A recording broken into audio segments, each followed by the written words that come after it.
ఈరోజు కోటప్పకొండ మహాక్షేత్రము యొక్క మెట్ల రహదారి ముఖద్వారము వద్ద ఉన్నాము. ఈ యొక్క కోటప్పకొండ మహాక్షేత్రము వందల సంవత్సరం నుండి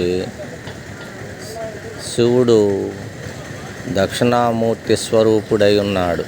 అట్లే ఈ యొక్క కోటప్పకొండ మహాక్షేత్రమును దక్షిణామూర్తి స్వరూపుడైనటువంటి మహాదేవుడు మహాశివుడు వెలసి భక్తులకు కొంగు బంగారమై విలసిల్లుచున్నాడు. అట్లే నరసరావుపేట నుండి 12 కిలోమీటర్లు, అట్లే వినుకొండ రోడ్డు నుంచి 6 కిలోమీటర్లు, ఇటు చిలకలూరుపేట నుండి 24 కిలోమీటర్లు.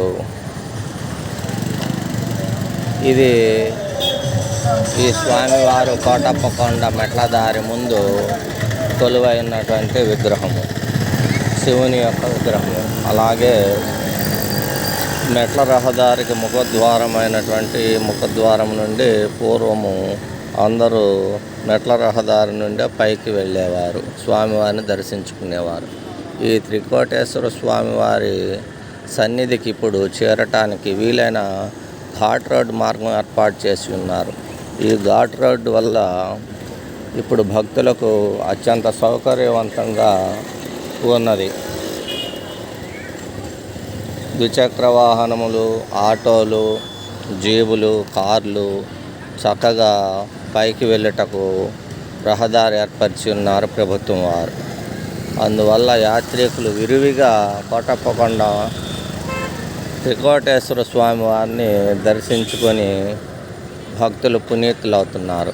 అలాగే ఈ యొక్క కోటప్పకొండ మహాక్షేత్రము దినదిన ఇటు నరసరావుపేట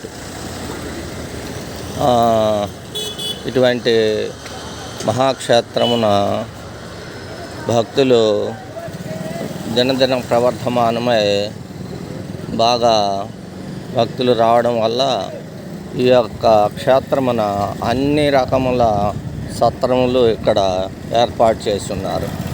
అలాగే ఈ సత్రములతో పాటు కొన్ని కాటేజీలు గవర్నమెంట్ వారు కూడా నిర్మాణం చేసి ఉన్నారు.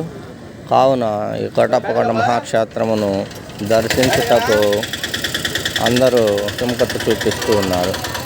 కాబట్టి భక్త మహాశైలెల్లరూ ఈ యొక్క సదవకాశాన్ని ఉపయోగించగలరు.